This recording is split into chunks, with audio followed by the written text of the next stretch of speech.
The hour of God.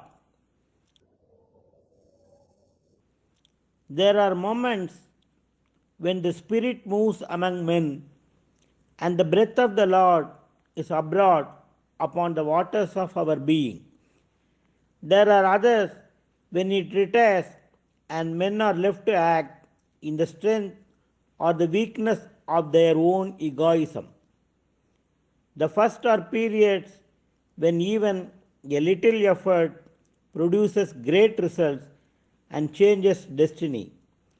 The second are spaces of time when much labor goes to the making of a little result.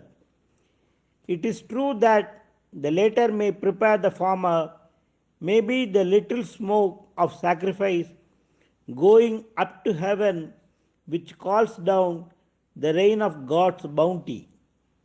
Unhappy is the man or the nation which, when the divine moment arrives, is found sleeping or unprepared to use it because the lamp has not been kept trim for the welcome and the ears are sealed to the call. But thrice woe to them who are strong and ready, yet waste the force or misuse the moment. For them is irreparable loss or a great destruction. In the hour of God, cleanse thy soul of all self deceit and hypocrisy and vain self flattering, that thou mayst look straight into thy spirit and hear that which summons it.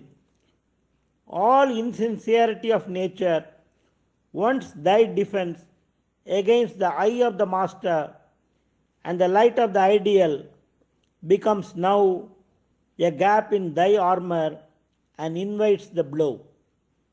Even if thou conquer for the moment, it is worse for thee, for the blow shall come afterwards and cast thee down in the midst of their triumph.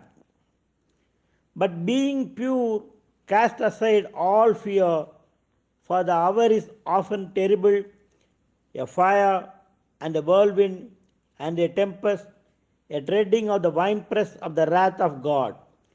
But he who can stand up in it on the truth of his purpose is he who shall stand. Even though he fall, he shall rise again. Even though he seem to pass on the wings of the wind, he shall return. Nor let worldly prudence whisper too closely in thy ear, for it is the hour of the unexpected, the incalculable, the immeasurable. Make not the power of the breath by the petty instrument, but trust and go forward. But most keep thy soul clear, even if for a while of the clamor of the ego. Then shall a fire march before thee in the night, and the storm be thy helper, and thy flag shall wave on the highest height of the greatness that was to be conquered.